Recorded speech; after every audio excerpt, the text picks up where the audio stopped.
So the first part that I want to talk about is loneliness. A lot of times with what we're doing in our salons, or not only us, our clients, is there's a real vacuum inside of us. And I find that when people are always trying to fill things up, like what do I need, what's new, what's in, what's the latest thing, they're really trying to fill a void within their life. And I get really alarmed. They're triggers that help me sort of understand that this person's very needy right now, and this person's trying to fill voids, but they're very temporary, these voids, because she's the type of person that will never be happy. So it's about asking the right questions to go deeper. So that's why we eat when we're not hungry.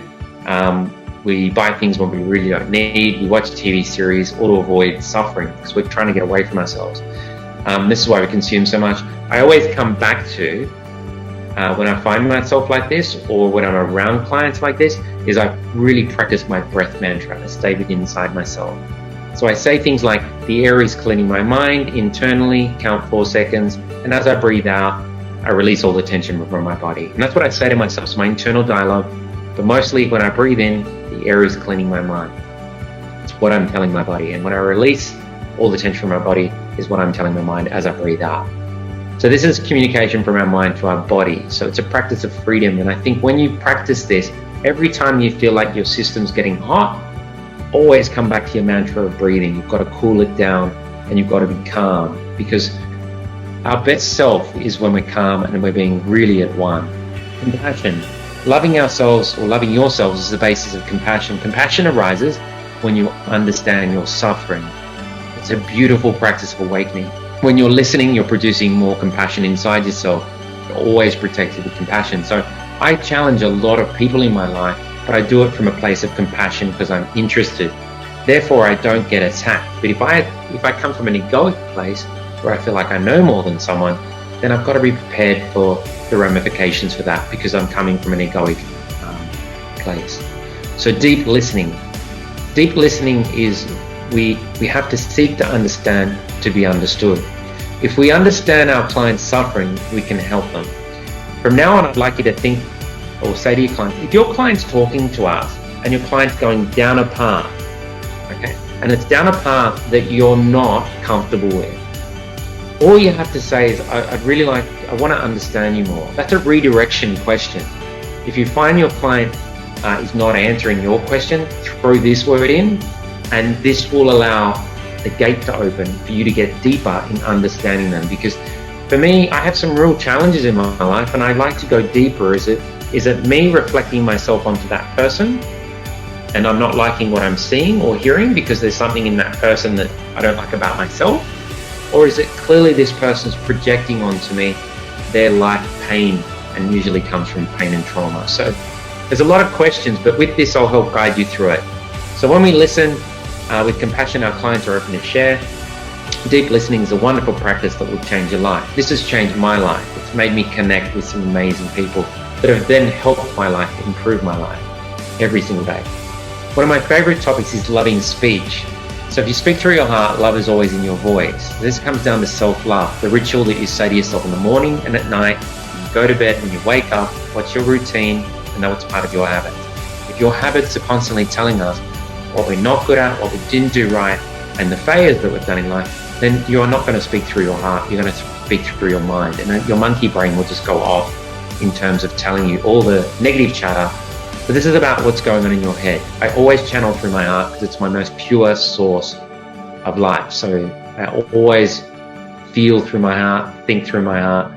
So I choose my words carefully for each person we communicate with and speak gently. This will nourish the other person because you have self-love. It doesn't matter about the other person's pain. It's about you. And if you really go through this routine in the morning and night and you tell yourself you're a beautiful person, and you tell yourself you're grateful to have a loving family and a business, clients that are happy to, come in and invest in you. These are the things they're very basic things, but I constantly, with humility, remind ourselves that how lucky we are for people to invest in us daily. And people are overwhelmed with that humility that comes with that levelness. So my question is, how do you communicate in low resolution or high resolution? So I'm a high resolution person because I love detail and I love people that appreciate detail. The client comes in low resolution when she asks a very insecure question. I don't answer it. I ask her more questions that put more pressure on her, saying, can you tell me how that looks like in your mind? Because I tell her I can't really imagine what that looks like. Can you explain to me in more detail? I put so much pressure on that client that's low resolution that I force her to wake up. Because I don't like laziness. I really struggle with laziness, because with laziness comes punishment at the end, because people assumed we understood. And with assumption, that's where we go wrong. So we have to train ourselves to be better communicators with deep listening, loving speech, so we can heal the world one client at a time. For me, it's about healing, but healing comes from you being healed so that you can heal others. So that comes with you checking in and looking after yourself. Loving speech is the best. Ego, another topic. I had a massive ego in my 20s and early 30s. Your ego is your exterior presenting to the world your outer mask, because that's what our ego is. It's a mask. It's what we want to be perceived like. It's a bit like if someone hacked our website and we were like, oh my God, I don't want the world to see my website like that. And that's our ego. Or if, say for instance, my daughter got on Facebook right now and put a picture of me, you know, when I was painting my house, I would probably like, my ego, don't. It'd probably get more likes, but if it hurt my ego. I had more paint on my shirt than on the walls most of the time. So meaning the real me is hidden behind the mask. Our ego doesn't mean you've got a fat head, because people are offended by the word ego. I think it's a healthy word to talk about because it's real. It's our internal eye, or center of our personality, that organizes what we perceive. That's why it's false, because it's what it's perceiving, not what it is. So it's the body believes what the mind's thinking. For example, hurt feeling is ego. So if someone says to you, I don't like how you make me feel, that's our ego, that's his ego. If your intention was pure, that's all that matters. And if you have to be truth to power, then you've got to be truth to power. You've got to tell people for what it is that you're dealing with and how you feel you can move forward. And if they can't accept that, then clearly you're not the right person for them. And it's okay to be honest with people and call it for how it is. I respect anyone that pushes back with the understanding that they're trying to help me. Yeah. So if ever you've had any work on your house or things having done in your life, anyone that I employ that doesn't push back, I really don't trust, because I'm thinking they're just doing this for money. But if they tell me what could go wrong or what I have to think about, I really respect them, because they're preparing me in terms of my expectations. So in summary, the ego is a fictitious fantasy and a sense of self, or ultimately a loss of self, because you've lost yourself, your ego is taking over. So projection. This is what's happening a lot at the moment that I see in our industry. Everyone's projecting their opinions onto one another, or actually a few weeks ago. So reality is a screen, and the projector is everything we do. Projecting yourself with such a strong an opinion onto others means that you have a dense shadow from pain and trauma. We project ourselves onto others. As the projection wears off, then that person becomes clear. So when we're quiet and we're deep listening, the projection really wears off very quickly. But if we're part of the noise, we get caught up in the projection and we become part of the problem. And so I really like in a state of chaos, when you're around clients or people in your life that are chaotic or frenetic, I think it's very important to stay in your mantra breath and have self-love talk. And when the storm passes, they'll realize that they're out of line, because you kept your values were so strong that you didn't want to put a toe over the line to give that person oxygen. Because everyone with pain and trauma is looking for accelerants to excel that pain, which is the drug that goes with it. So the now, and I have some books to recommend at the end of this that I think are great mind books for our community. So the now is the exit door to ego, because you're present. So being at one with what you're doing now helps the energy flow in a very positive way. Being present is a beginning of freedom. So I know I probably shared this with you guys, but I wiggle my toes, I don't know, 1,000 times a day to bring me back to being present. So before I react to something, I create a third space in my mind and I say to myself, does this really matter? And I wiggle my toes. And chances are, by the time I've said that, it doesn't. It's a bit like an email that you don't like or a message. Best thing to do is to sit on it overnight, maybe write the email response back, don't send it for 24 hours and then respond. And the chances are we'll delete 3/4 of that email, because it's the ego talking. Okay, so my favorite topic are about the chemical. I've updated this since last time I spoke on to any hairdresser. I'm always updating our content. So dopamine is a neurotransmitter. It's a chemical messenger that sends information between neurons. Dopamine is one of the feel-good chemicals that interacts with pleasure and reward the center of our brains. Dopamine, along with other chemicals like serotonin and oxytocin, plays a vital role on how happy we feel. In addition to our moods, dopamine often affects movement, memory, and focus. So if you ever find yourself in a time in life that you've not been able to remember things and you're not being really focused, it's because we're clearly lacking this in our system. And we have to find ways to get it back in, and it's really easy, but we have to be mindful of how to do it. So healthy levels of dopamine drive us to seek repeat pleasurable activities, while low levels have adverse physical and psychological impact. You also get dopamine when you eat. That's why we love eating so much. With all rewards, there's more dopamine. It's your motivation. So some tips to boost your dopamine is exercise regularly, enjoy music, your favorite music, put it up loud, and set goals. I do hourly goals, I do weekly goals, I do daily goals. I'm really keeping myself very present and especially with this drug here, and enjoy the challenge. Next week I'm going to talk about habits which align to this, which is really powerful, really powerful. So we go to serotonin. Serotonin is a chemical that has a wide variety of functions in the human body. It's sometimes called the happy chemical because it contributes to well-being and happiness. It is the neurotransmitter in the brain that's linked to better moods and overall satisfaction. You can't directly get serotonin from food, but you can get it from amino acids that convert serotonin into your brain. Serotonin actually offers quite a few additional benefits to your health. Besides regulate moods, serotonin is also needed for motor skills and cognitive function. So this is very, very important for us as hairdressers.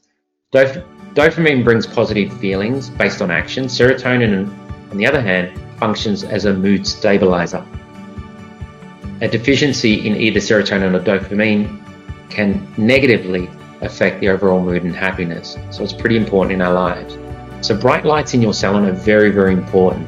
I've noticed in my salon over the years, I used to really struggle with the lighting because I've got almost 6 meter high ceilings, and I really struggled because that bright white light wakes you up.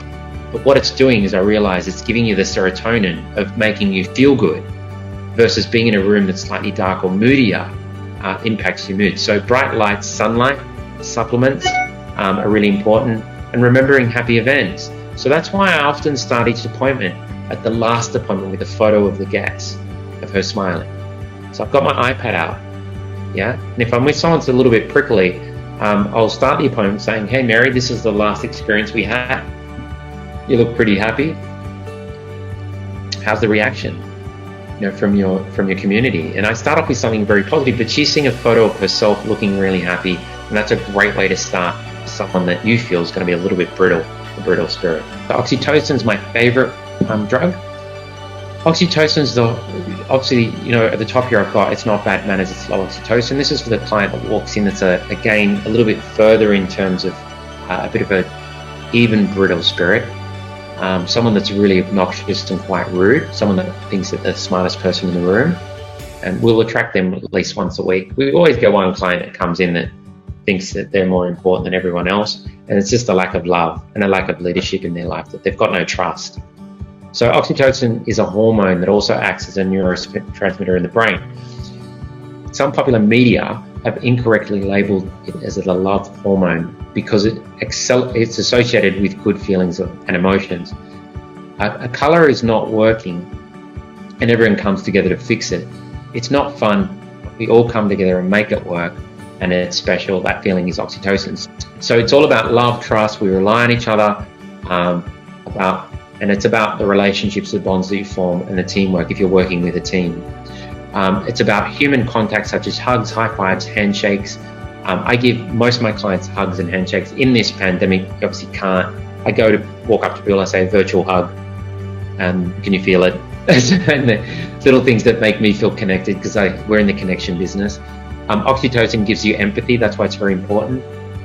You need a lot of empathy from your clients before they come in. What I did mention last week is doing consultations via FaceTime before clients come in. So the day before they come in, do a FaceTime call with them, schedule it in with them. do your whole consultation on FaceTime. When you do your whole consultation on FaceTime and you're constantly smiling, and please, like James is doing, nod your head. The more you nod your head, you'll form an agreement framework that's very positive for your client, because it's leadership through demonstration, not through reaction.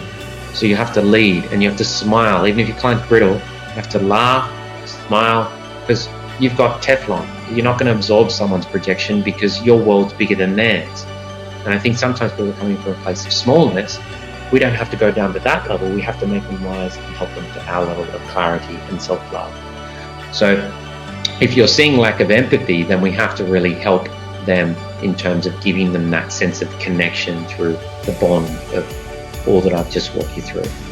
So the more oxytocin in your system, the more generous you become. That's why I'm seeing salons at the moment getting tips from clients, because their clients are really overwhelmed that the hairdressers are open, they're providing masks, they're making the client feel safe. The client then feels that, okay, your business must be affected. I want to help you out and give you a $20 tip, $30 tip.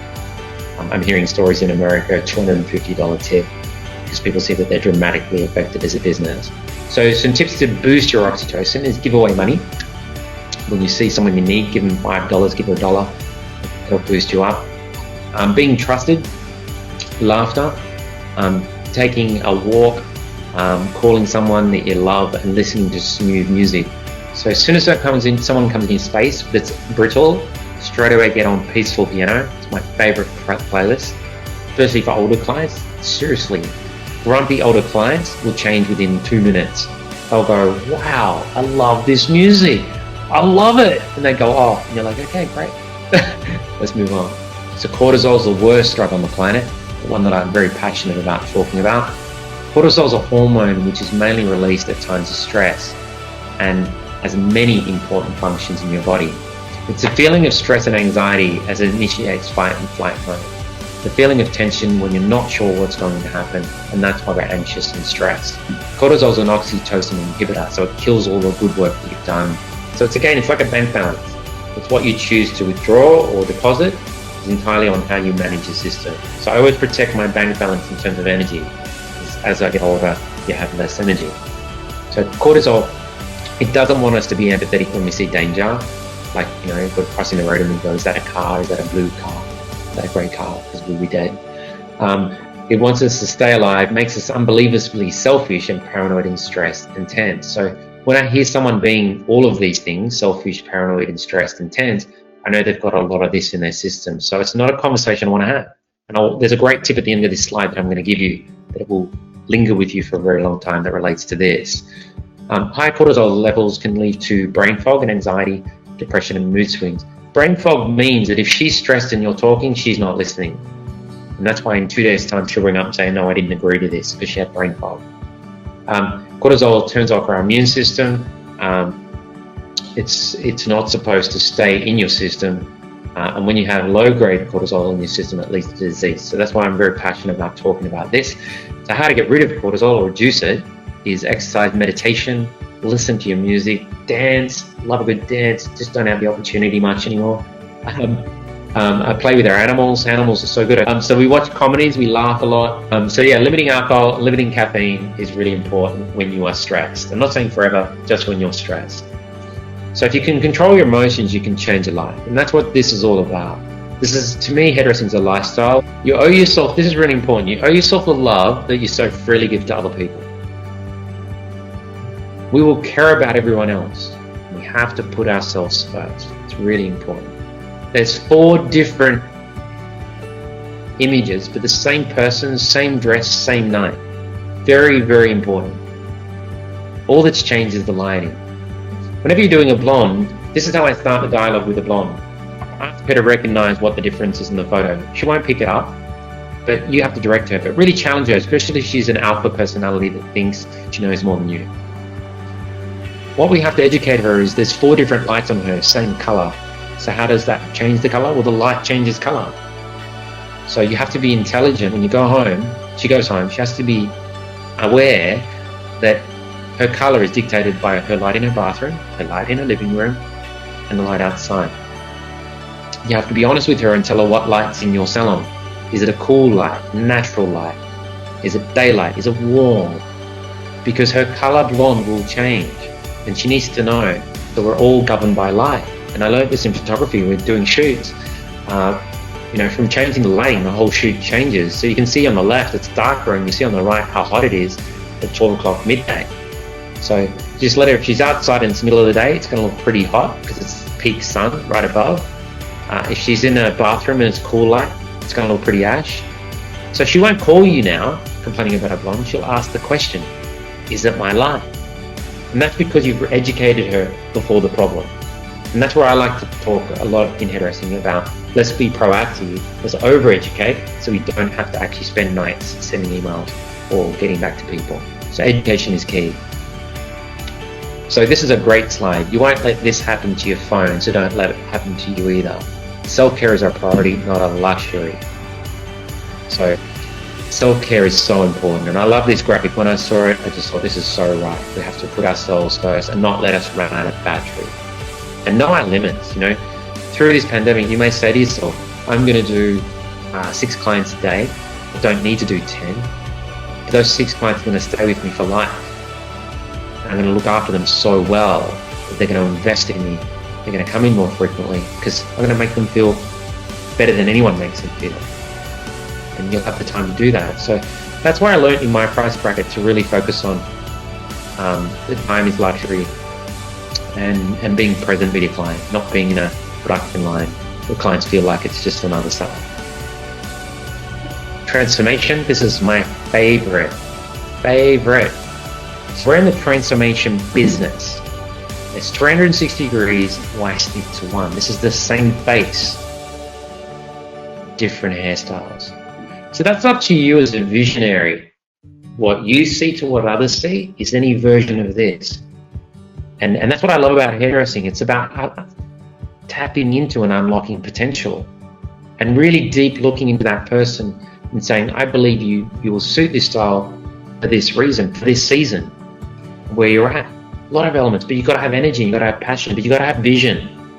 And people buy into vision because they see the glint in your eye that they've never seen in someone for either a long time or never. So I love this graphic because it really shows how many options we do have with people and the choices that we're limiting ourselves. Okay. Self-care, this is really good. Self-care is about not arguing with people who are committed to misunderstanding you. This is really powerful. So self-care ultimately is how you take your power back. Because I believe that when we're standing behind the chair with our clients, ultimately our power is how good we look, how good we sound, because that's what we're selling. We're selling the visual representation and the verbal representation of what we believe. And I think if we're rocking up and we look worried or we don't look great, then we're selling fear. And I think the certainty is what we want to give people right now. So guys, that concludes our session, but I wanted to give you some tips on books. So I've got 3 books here. So there's Search Inside Yourself. That's a great book. This is one of the guys from Google. It's a really great book. 10% Happier. It's another great book. And my favorite book ever is The Power of Now. Now I have a whole lot of other books that I recommend, and we'll do that over time.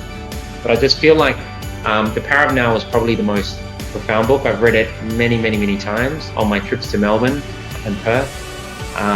And it's a great book.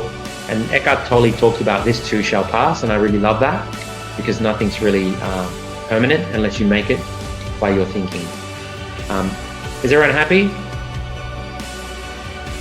Everyone's good? All right. I really miss you guys. Yeah. It's good to see you smiling, Jane. It's good to see you smiling. See, Natalie, you expect out of this little box, I can read that. You can turn your microphone on. Go for it.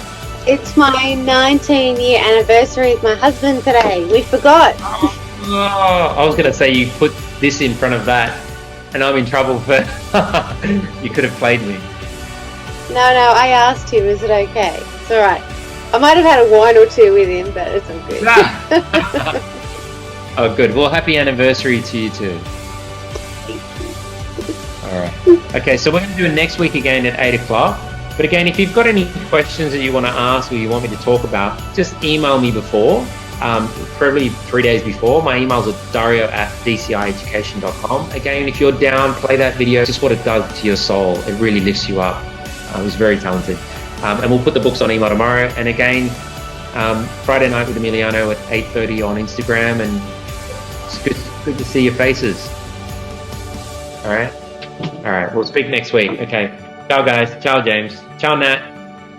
See you guys.